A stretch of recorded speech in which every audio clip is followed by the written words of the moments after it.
Welcome to NTD News. I'm Kevin Hogan. Here are today's top stories. A border official says they've caught hundreds of criminals crossing the border in Texas recently. What did Republican senators find during their visit? The Biden administration is now the Biden-Harris administration. The new designation appears on the official White House website. Critics say it's another example of the vice president being elevated beyond the traditional role of the office. Baltimore officials say they're not going to prosecute people for prostitution, drug possession, and other nonviolent crimes. They say it allows them to focus on more serious public safety issues. But what does a city police union have to say about this? Georgia's election integrity law faces a lawsuit, and Biden says the Department of Justice is looking at it too. We take a closer look at the new law. Canadian authorities announced charges for a man accused of stabbing a woman to death and injuring 6 others at a suburban library in Vancouver.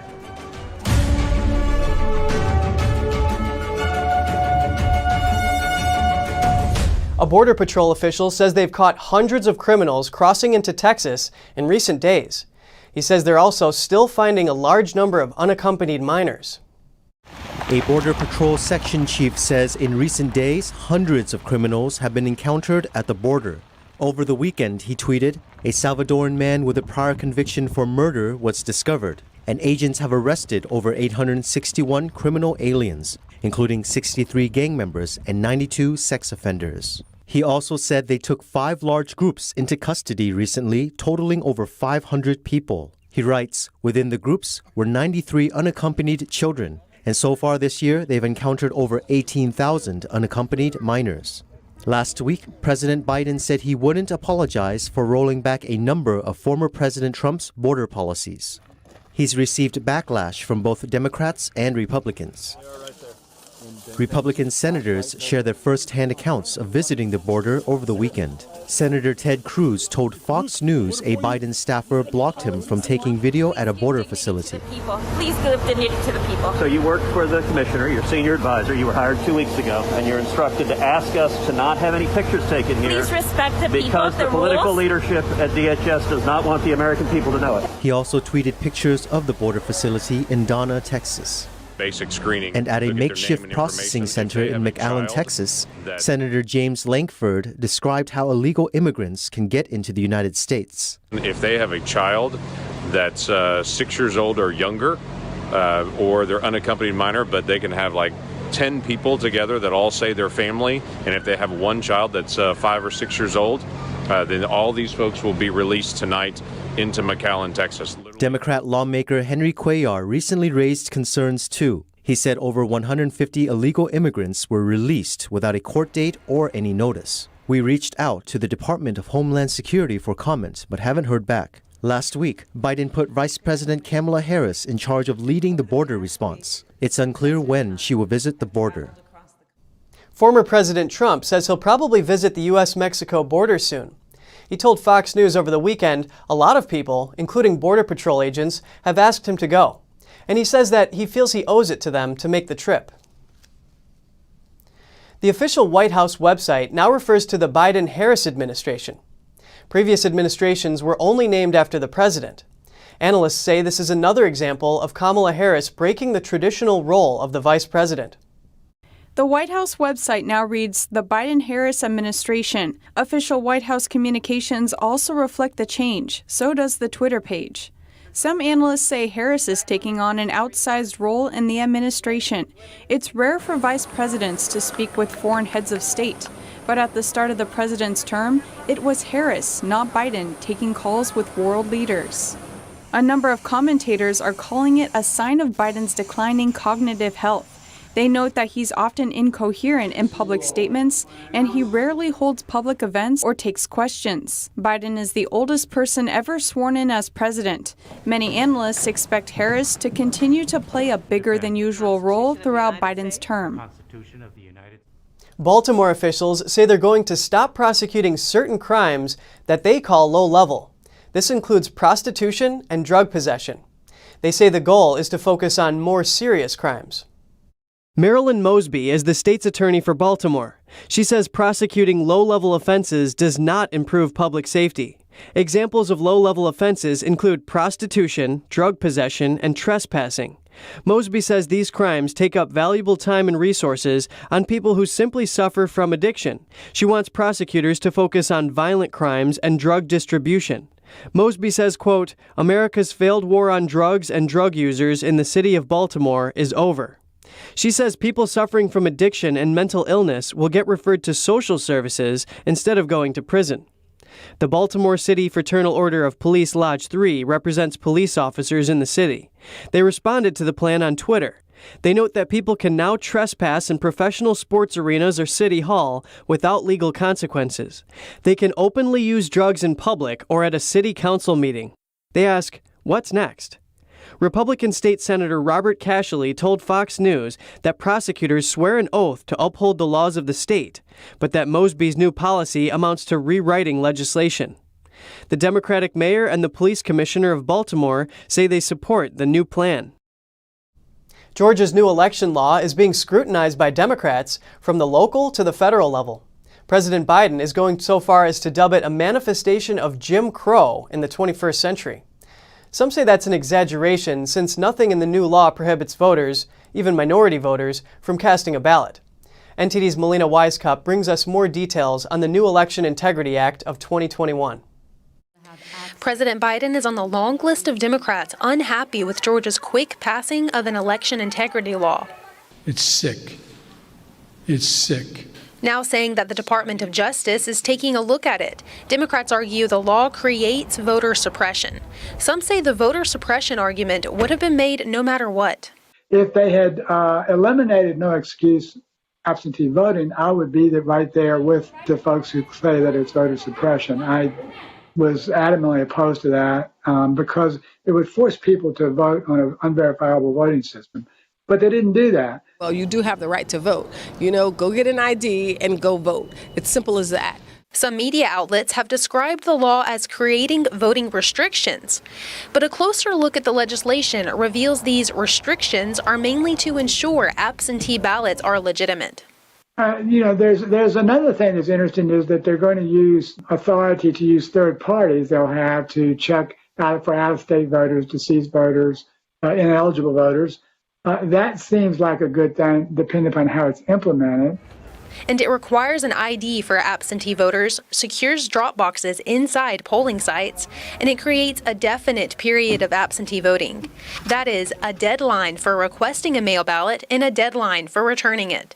To defend this new rule, the law notes that the lengthy absentee ballot process caused confusion in the 2020 elections, including 107 voters who were told they had already voted when they arrived to vote in person. There's some good restrictions on the counties on absentee ballot processing.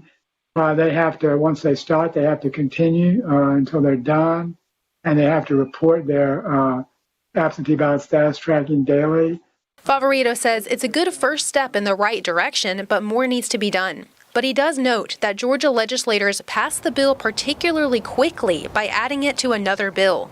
And this technique may play into why some are unhappy with the new law. Melina Weisskopf, NTD News.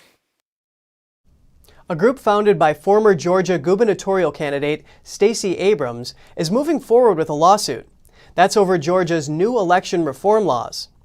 Georgia passed the Election Integrity Act of 2021 with the goal of ensuring accessible but fair voting. The law sets an ID requirement for absentee voting and requires that drop boxes are placed inside monitored early election sites. It also expands early voting on a statewide level in an appeal to Democrats. The Abrams-connected group is joined by two others who claim the laws amount to voter suppression. The groups characterize the law as restrictive to black voters. They say it will make it harder for them to vote and violates the Constitution. 4 people are dead in Tennessee amid severe weekend flooding. Torrential rains pounded the state, marking the second highest 2-day rainfall level ever recorded there. A resident describes how high the water rose. This is the level, the water. How scary was it last night? Very scary. What happened? What happened is it started raining so hard. Lightning, thunderstorm. We lose everything. Everything, mattress, couch, everything.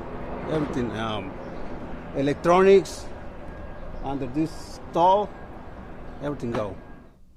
The Nashville mayor said more than 7 inches of rain fell over 2 days. The city's fire chief explained a team devoted to flood response saved at least 130 people from vehicles and homes. Around 40 dogs were removed from a kennel. Authorities also carried out more rescues and evacuations in other parts of the state. 1 body was found in a flooded vehicle, 2 bodies were found near a homeless camp, and another was found on a golf course. The rains left bodies of water in the state at or near their highest levels since 2010. Meteorologists say the rains have stopped, but flood danger remains. The U.S. Special Operations Command said it was not aware that a new official it hired compared Donald Trump to Hitler. The command also said that official expressed support for the apparently Marxist equity theory. Here are the details. U.S. Special Ops Command, or Socom, recently hired Richard Torres Estrada as the chief of the command's diversity and inclusion. A Socom spokesperson said on Saturday they weren't aware Torres Estrada compared former President Trump to Adolf Hitler. Here you can see one of Torres Estrada's anti-Trump Facebook posts. Hitler was the Nazi dictator who killed millions of Jews in the Holocaust in Europe. Torres Estrada also made posts in support of the radical theory of equality. The theory says everyone should have an equal outcome rather than certain people getting ahead. Ken McGraw, the Socom public affairs officer, said on Saturday that the agency was not aware of the posts when it hired Torres Estrada. On Friday, Fox News host Tucker Carlson focused on Torres Estrada. Carlson pointed to Torres Estrada's Facebook posts to give an idea who he is. He said you'll find crude BLM propaganda, the Trump-Hitler comparison, and an attack on the police. Carlson says, so this is the guy who now oversees hiring for the SEALs. Referring to the U.S. Navy SEALs Special Forces, Carlson also said, if you're wondering whether our military leadership has gone woke, consider that question settled for good. The Pentagon is now the Yale Faculty Lounge, but with cruise missiles. That should concern you. Torres Estrada has not responded to a request for comment. McGraw said now that they're aware of this situation, they're looking into it. Officials in Los Angeles County vote to increase funding to local law enforcement by $36 million. That's less than a year after the city of Los Angeles cut the LAPD's budget by $150 million. The county's transportation board unanimously agreed to increase funding for the LAPD, the Long Beach Police Department, and the Los Angeles Sheriff's Department. The CEO of the Metropolitan Transportation Authority commented before the vote.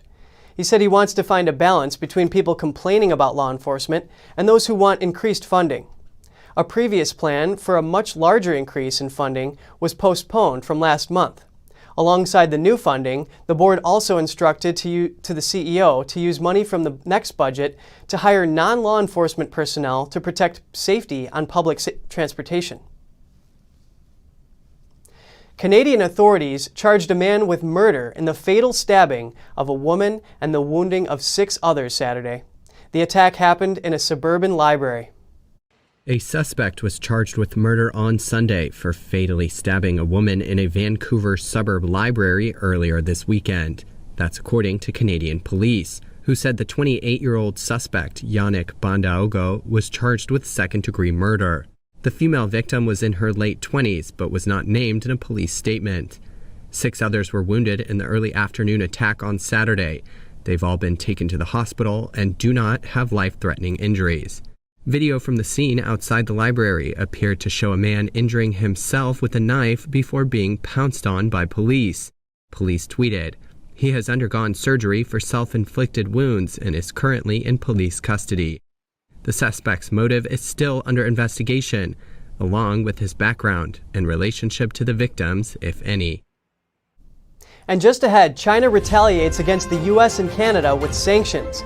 It follows the sanctions the 2 free countries put on the Chinese regime for alleged genocide.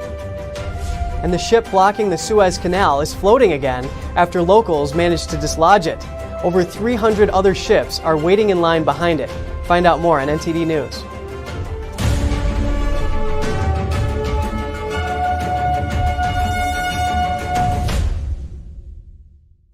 The huge ship blocking Egypt's Suez Canal is on the move again. The ship blocked the busy waterway for almost a week before locals helped to get it afloat. Local TV news shows the container ship and its abundant cargo moving smoothly down the canal. The 430-yard Ever Given ship jammed itself diagonally across a southern section of the canal in high winds last Tuesday. It paused traffic on the shortest shipping route between Europe and Asia. The live tracker showed the vessel being straightened after tugging operations on Monday and dredging and excavation efforts over the weekend. Canal authorities say around 370 vessels are waiting to travel through the canal. About 15% of the world's shipping traffic passes through the Suez Canal. The stoppage has cost the canal $14 to $15 million a day. The Chinese capital of Beijing woke on Sunday morning shrouded in thick dust, carrying extremely high levels of hazardous particles.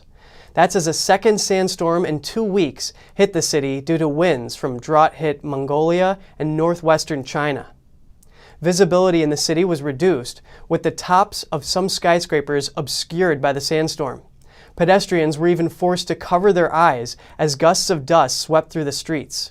Beijing's official air quality index reached a maximum level of 500 on Sunday morning, with floating particles known as PM10 surpassing 2,000 micrograms per cubic meter in some districts.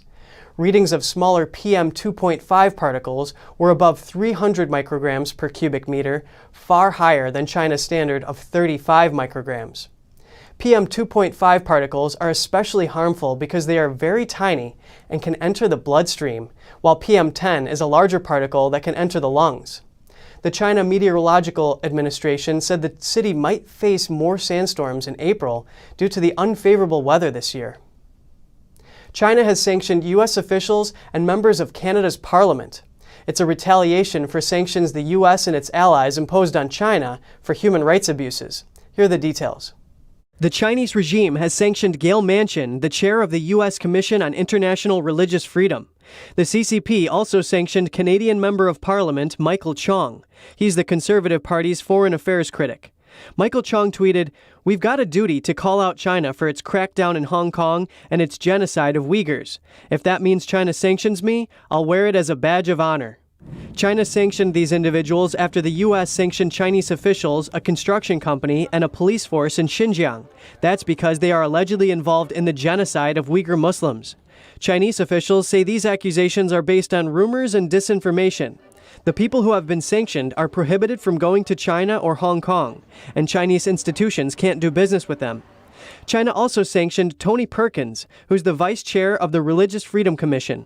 Canada's Parliamentary Subcommittee on International Human Rights got hit with sanctions by China, too.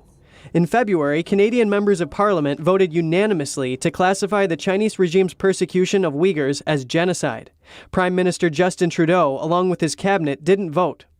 Aaron O'Toole is the leader of the Conservative Party in Canada. He tweeted that these parliament members who the CCP sanctioned have used the freedom they have as Canadians to call attention to the genocide against Uyghur Muslims in Xinjiang.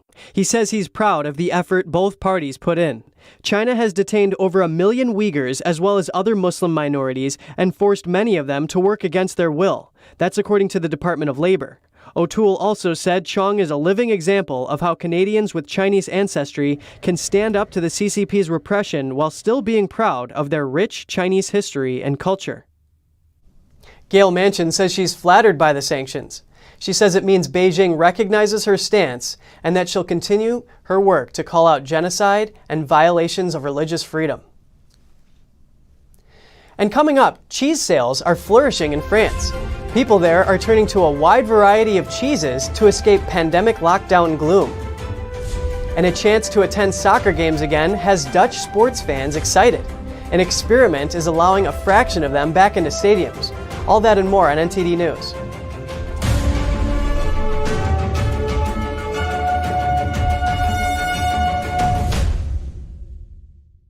It seems the French know how to have a good time, even when times are rough. French people are eating more cheese. Since the pandemic began, sales of cheese are up. One way to beat the lockdown blues? More cheese.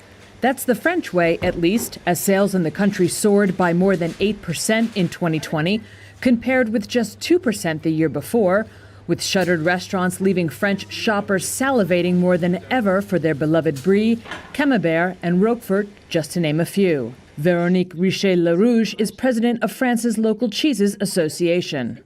The French maintained and even compensated in a way for the lack of sales in restaurants by their high consumption, higher than usual. For example, we see that for goat cheese, consumption is up by 32%. Camembert is up 2%. Comté is up 8%.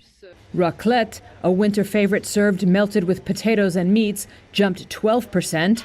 Even sales of mozzarella, a southern Italian cheese, rose by 21%. Augustin Denou is owner of a cheese shop in Boulogne-Billancourt, France. In our little way, we've helped prevent people from being completely gloomy. There's that moment of pleasure at the dinner table with good wine, good bread, and good cheese, when you forget everything for an hour. Cheese has even fared better than another traditional French favorite, champagne, in a year bereft of celebrations. Nicolas is a cheese shop regular.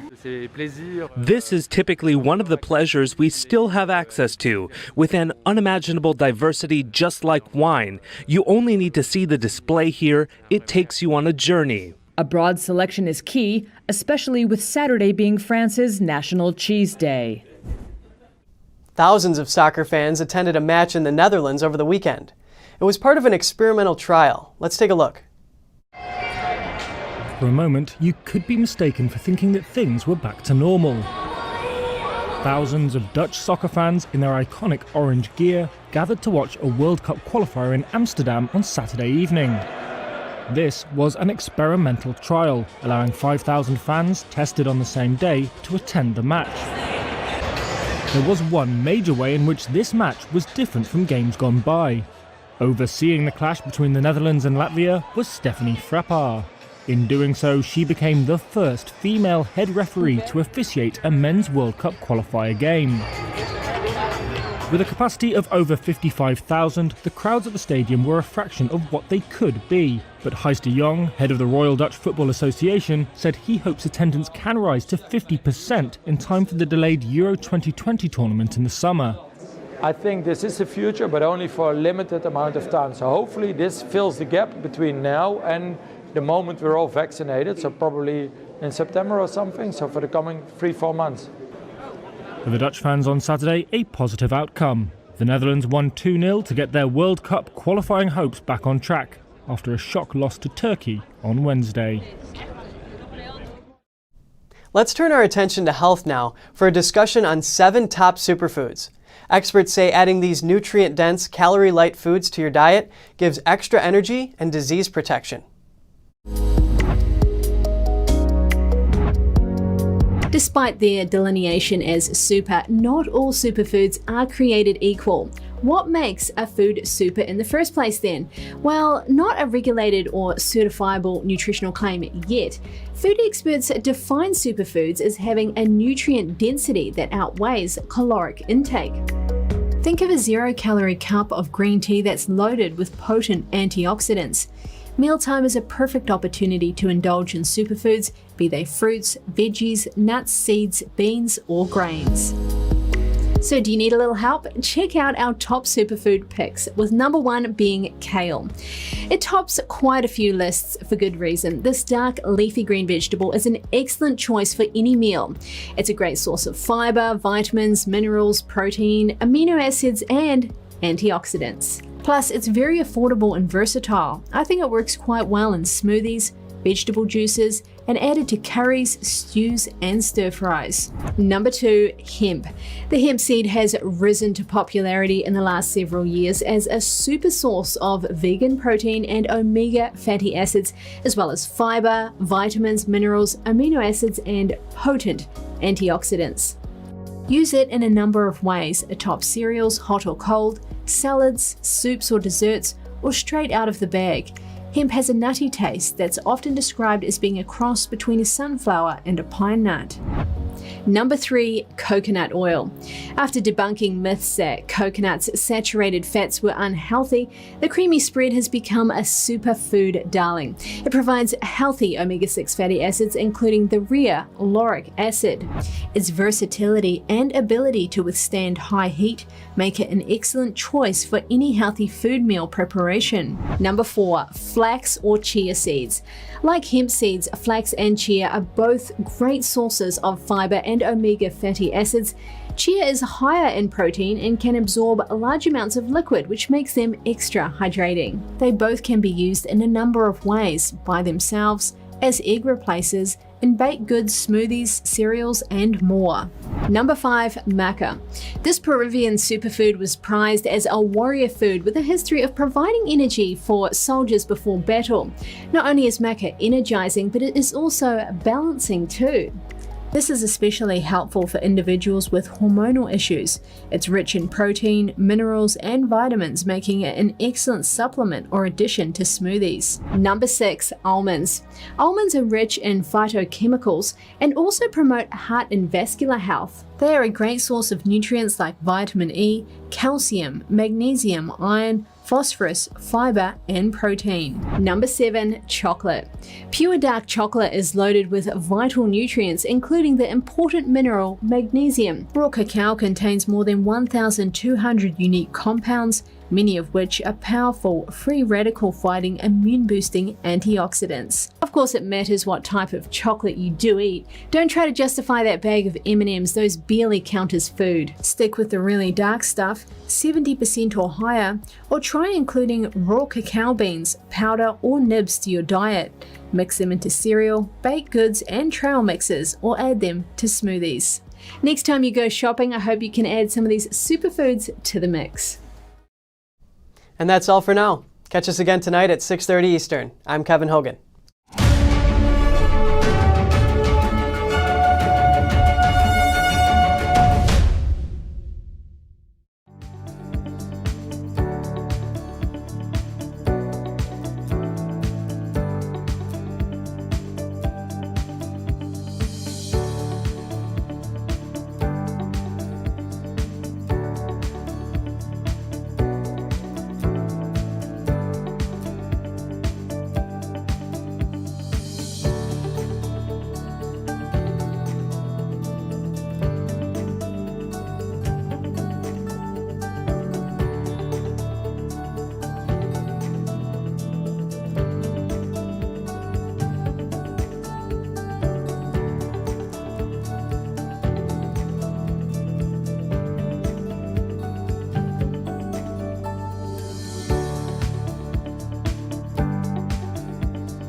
Don't miss out on important news. Our videos are being deleted.